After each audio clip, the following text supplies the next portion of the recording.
So, ano 'tong emotional labor at saka cultural friction? So, dun muna tayo sa cultural friction. Ito yung pagka-clash ng mga tao o yung conflict between people or employees and bosses dahil sa kanilang cultural differences. Culture affects individuality. So, iba-ibang kultura.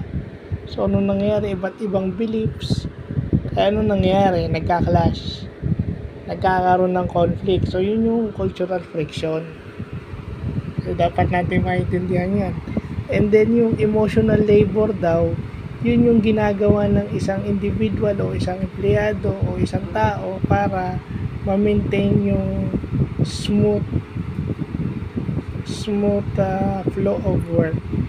Kumbaga, kahit ayaw mo doon sa isang tao na yun, pero kailangan mong makisama, yun yung tinatawag na emotional labor. Kahit na meron kang nararamdaman na biases dun sa isang tao, ipagpapaliban mo yun dahil kailangan mong makisama. Dahil kasama sa trabaho yun.